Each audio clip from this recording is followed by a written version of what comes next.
ನಮಸ್ಕಾರ ಕರ್ನಾಟಕ. ರಾಜ್ಯ ರಾಜಕೀಯದಲ್ಲಿ ಈಗ ದೊಡ್ಡದೊಂದು ಚರ್ಚೆ ನಡೀತಿದೆ. ಅದು ಸಿದ್ದರಾಮಯ್ಯ ಅವರ ಸಿಎಂ ಸ್ಥಾನಕ್ಕೆ ನೀಡಿರುವ ರಾಜೀನಾಮೆ ವಿಚಾರ. ಸಿದ್ದರಾಮಯ್ಯ ಅವರನ್ನು ಸಿಎಂ ಸ್ಥಾನದಿಂದ ಕೆಳಗಿಳಿಸಿದ್ದು ಕಾಂಗ್ರೆಸ್ ಗತಿ ಏನಾಗಿಸಬಹುದು?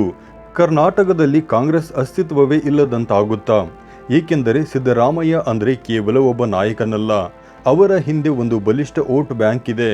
ಬಹಳಷ್ಟು ಜನ ಹೇಳುವಂತೆ RSS ನೆಟ್ವರ್ಕ್ಗಳಿಗಿಂತ ಕುರುಬರ ನೆಟ್ವರ್ಕ್ ಬಹಳ ಸ್ಟ್ರಾಂಗ್ ಅಂತ.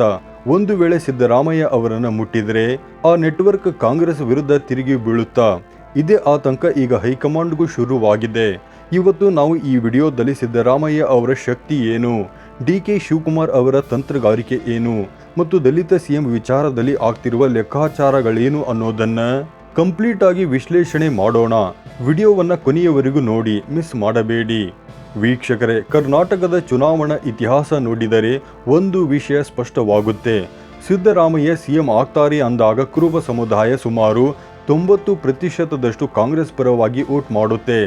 2013 ಇರಲಿ ಅಥವಾ ಇತ್ತೀಚಿನ 2023ರ ಚುನಾವಣೆಯೇ ಇರಲಿ, ಈ ಸಮುದಾಯ ಎನ್ ಮಾಸ್ ಆಗಿ ಕಾಂಗ್ರೆಸ್ ಕೈ ಹಿಡಿದಿದೆ. ಮುಸ್ಲಿಂ ಮತ್ತು ಕುರುಬರ ವೋಟಿಂಗ್ ಪ್ಯಾಟರ್ನ್ ಒಂದೇ ರೀತಿ ಇರುತ್ತೆ ಅನ್ನೋದು ರಾಜಕೀಯ ತಜ್ಞರ ಮಾತು. ಆದರೆ ಇಲ್ಲಿ ಒಂದು ದೊಡ್ಡ ಅಪಾಯವಿದೆ. ಈಗ ಸಿದ್ದರಾಮಯ್ಯ ಅವರನ್ನು ಮುಖ್ಯಮಂತ್ರಿ ಸ್ಥಾನದಿಂದ ಕೆಳಗಿಳಿಸಲಾಗಿದೆ. ಇದರಿಂದ ಕುರುಬ ಸಮುದಾಯ ಸುಮ್ಮನಿರುತ್ತಾ?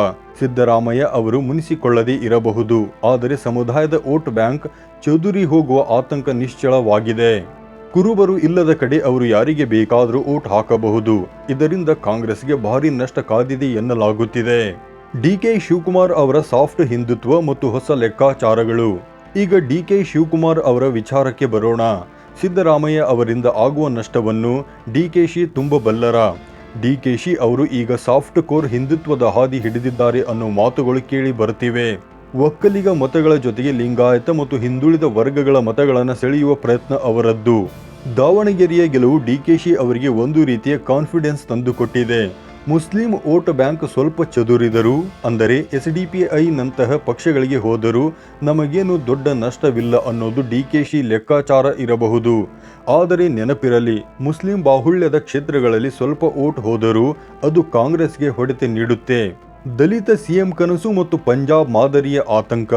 ಇನ್ನು ರಾಜ್ಯದಲ್ಲಿ ದಲಿತ ಸಿಎಂ ಕೂಗು ಇವತ್ತಿನದಲ್ಲ. G. ಪರಮೇಶ್ವರ್ ಮತ್ತು ಮಲ್ಲಿಕಾರ್ಜುನ್ ಖರ್ಗೆ ಅವರ ಹೆಸರುಗಳು ಯಾವಾಗಲೂ ಚರ್ಚೆಯಲ್ಲಿರುತ್ತವೆ.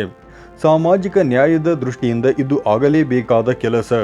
ಆದರೆ ಕಾಂಗ್ರೆಸ್ಗೆ ಪಂಜಾಬ್ನ ಚರಣಜಿತ್ ಸಿಂಗ್ ಚನ್ನಿ ಅವರ ನೆನಪು ಕಾಡುತ್ತಿದೆ. ಅಲ್ಲಿ 27% ದಲಿತ ಮತಗಳಿದ್ದರೂ ಚನ್ನಿ ಅವರನ್ನು ಸಿಎಂ ಮಾಡಿದರೂ ಕಾಂಗ್ರೆಸ್ಗೆ ಲಾಭವಾಗಲಿಲ್ಲ. ಬದಲಾಗಿ ದೊಡ್ಡ ನಷ್ಟವೇ ಉಂಟಾಯಿತು. ಕರ್ನಾಟಕದಲ್ಲಿ ದಲಿತ ಸಮುದಾಯದಲ್ಲಿ ಎಡ ಮತ್ತು ಬಲ ಪಂಗಡಗಳ ಒಗ್ಗಟ್ಟಿನ ಕೊರತೆ ಕೂಡ ದಲಿತ ಸಿಎಂ ಆಗದಿರಲು ಒಂದು ಕಾರಣ ಎನ್ನಲಾಗುತ್ತಿದೆ. ಹೀಗಾಗಿ ಹೈಕಮಾಂಡ್ ಯಾವುದೇ ನಿರ್ಧಾರ ತೆಗೆದುಕೊಳ್ಳಬೇಕಾದರೂ ಬಹಳ ಅಳೆದು ತೂಗಿ ನಿರ್ಧಾರ ಮಾಡಬೇಕಿದೆ. ಒಟ್ಟಾರೆಯಾಗಿ ಹೇಳುವುದಾದರೆ ಕರ್ನಾಟಕ ರಾಜಕೀಯ ಅನ್ನೋದು ಬಿಹಾರದ ರಾಜಕೀಯದಂತೆ 60% ಜಾತಿ ಆಧಾರಿತವಾಗಿದೆ. 2026ರಲ್ಲಿ ಬಿಜೆಪಿ ತುಂಬಾ ಸ್ಟ್ರಾಂಗ್ ಆಗಿ ಅಖಾಡಕ್ಕಿಳಿಯುವ ತಯಾರಿ ನಡೆಸುತ್ತಿದೆ. ಮುಖ್ಯವಾಗಿ OBC ಮತಗಳನ್ನು ಸೆಳೆಯುವಲ್ಲಿ ಬಿಜೆಪಿ ಯಶಸ್ವಿಯಾಗುತ್ತಿದೆ. ಇಂತಹ ಸಮಯದಲ್ಲಿ ಕಾಂಗ್ರೆಸ್ ತನ್ನ ನಾಯಕತ್ವ ಬದಲಾವಣೆ ಮಾಡಿದೆ. ಇದು ಈಗ ಕಾಂಗ್ರೆಸ್ಗೆ ವರವಾಗುತ್ತಾ ಅಥವಾ ಶಾಪವಾಗುತ್ತಾ ಅನ್ನೋದನ್ನು ಕಾದು ನೋಡಬೇಕಿದೆ. ನಿಮಗೇನನ್ನಿಸುತ್ತೆ? ಸಿದ್ದರಾಮಯ್ಯ ಅವರು ಸಿಎಂ ಸ್ಥಾನದಲ್ಲಿ ಮುಂದುವರಿಯಬೇಕಿತ್ತಾ ಅಥವಾ DK ಶಿವಕುಮಾರ್ ಅವರಿಗೆ ಅವಕಾಶ ಸಿಕ್ಕಿರುವುದು ಸರಿಯಾದ ಕ್ರಮವೇ? ನಿಮ್ಮ ಅಭಿಪ್ರಾಯವನ್ನು ಕಮೆಂಟ್ ಮಾಡಿ ತಿಳಿಸಿ. ಇಂತಹ ಮತ್ತಷ್ಟು ರಾಜಕೀಯ ವಿಶ್ಲೇಷಣೆಗಳಿಗಾಗಿ ನಮ್ಮ ಚಾನಲ್ ಅನ್ನು ಸಬ್ಸ್ಕ್ರೈಬ್ ಮಾಡಿ. ಧನ್ಯವಾದಗಳು.